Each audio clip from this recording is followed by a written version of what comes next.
To New York first this morning, the governor is offering to help find a different location for the proposed Islamic Center and Mosque, which is set to be built around the corner from Ground Zero. Critics of the center say that it's insensitive to the victims of 9/11, to the terror attacks, and Governor David Paterson is expected to schedule a meeting with the developer of the site.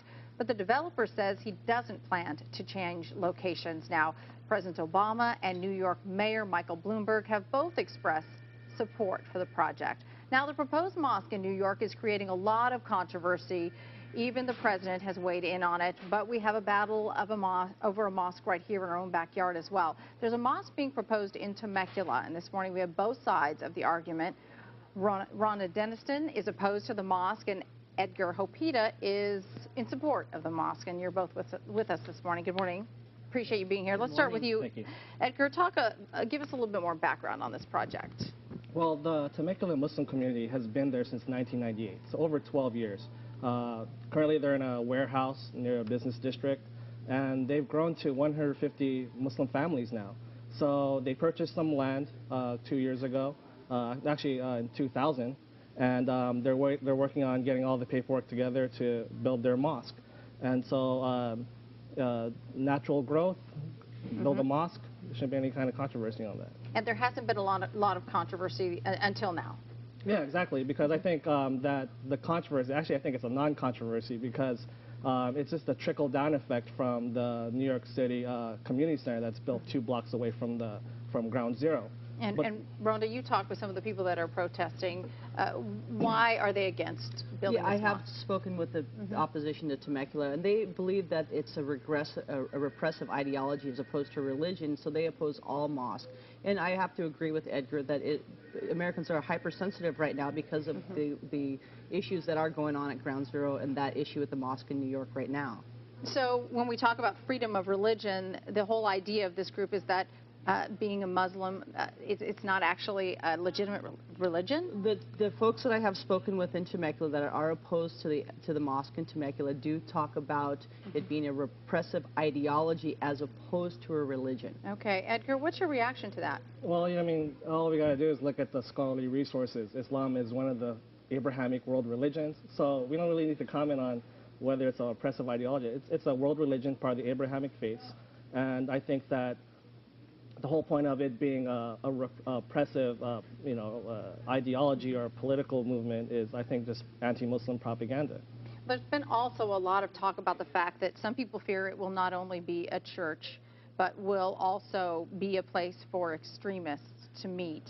Is that part of the issue at all in this situation in Temecula? I couldn't really speak for those of Temecula because we didn't dip into that issue. But again, getting back to the fact that Americans in general are hypersensitive because we have the cleric in New York, Imam Roth, who has been asked on numerous occasions whether he condones or agrees with the fact that Hamas is a terrorist organization. He has avoided and skirted the issue. So therefore, it gives a little bit of suspicion to Americans when it comes to the Islamic faith. Something that's different that people don't talk about within the Islamic faith as opposed to Christianity or other forms of religion is that Islam reaches broader into as far as their judicial system, their governance, and their military, which is completely different than Christianity, which is based on God only.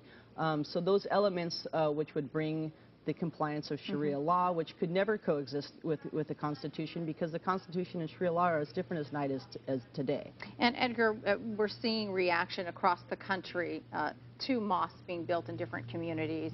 And speaking a little bit about the religion itself, is it an issue of education? Do Americans need to be more educated on the Islamic faith and the practices of the Muslim community? Matter of fact, a lot of the people that are opposed to Islam, some of the polls a couple years ago said that out of the 40 or so that oppose Islam, 60% have little or no knowledge of the religion of Islam.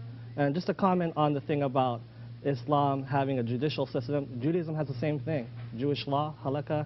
So Islam is very similar to Judaism and Christianity, that they're part of the Abrahamic faiths, and the fact that Sharia is against the Constitution. I mean, a lot of the values of the Sharia, fair play, justice, equality, is all part of the Constitution as well. So so there's no kind of a contradiction with that. I'm interested in your perspective on what's happening in New York. with the situation with the mosque there? Well, it's a full-blown anti-Muslim propaganda. I mean, the whole issue was started by a woman named Pam Geller from the Stop the Islamization of America, which the Southern Poverty Law Center, which is a respected group that monitors hate groups, called it the anti-Muslim hate group. And they're the ones who pushed the story through the pipe, because this incident, or the whole plan, came out in December of 2009. It came out in the New York Times. It didn't make headline until May of 2010. Why is that? It's because this anti-Muslim network that is pushing anti-Muslim, Islamophobic rhetoric. And by the way, this community center is nowhere near Ground Zero. It's 2 blocks away. If you were to look through that Islamic center, you can't even see Ground Zero from there. Rhonda, your reaction to that? Is this extreme hatred that's fueling all this? That Americans see Islam as hatred. I think what the thing is that Americans are not seeing the denunciation from the Islamic community when it comes to radical Islamic extremists. So, yeah, there is a fear base to it. I think if the Muslim community and clerics and imams would come out more verbally to denounce the radical Muslim extremist, you have to look back into history. For example, Lebanon. Lebanon was a predominantly Christian country. Back in 1975, they were attacked because they had the same ideology that America had. They were very open. They were very diverse, in that they feel that the Muslim community had latched onto their openness and their acceptance of people, where they became the majority, and then they became to oppress Christians and to have a war in 1975 with Christians. So therefore now they have taken over that country. So a lot of those fears are coming from that as well. May I comment on the thing about Muslims not condemning terrorism? Well, all we have to do is look at the factual record. Every mainstream American Muslim organization, Muslim leader, scholar, on the record, has condemned terrorism unequivocally. And all you got to do is go to my website, the CAIR.com website. Every mainstream Muslim organization has condemned terrorism. The fact is, nobody's listening. You know what? Before we let you go, I want to ask both of you about this poll that we just saw regarding the president, that more people believe that he is indeed Muslim versus Christian. Let's start with you, Edgar. Well, the thing is, I think former Secretary of State Colin Powell said it best on Meet the Press a couple of years ago during the election. What if he is a Muslim? Should it matter? And the fact is, he's not a Muslim, he's a Christian. And the fact that people are still talking about his religion shows that there's a big anti-Muslim sentiment in this country. And the thing is that for those to use Muslim as if it's a slur is a big insult to the religious diversity of this country. Rhonda? I don't think the idea whether President Obama is a Muslim or a Christian is really the fact of the matter. The fact of the matter is that we have 2 wars going on. We are at war with radical Islam. We're not at war with Iraq. We're not at war with Afghanistan. We're at war with the actual ideology.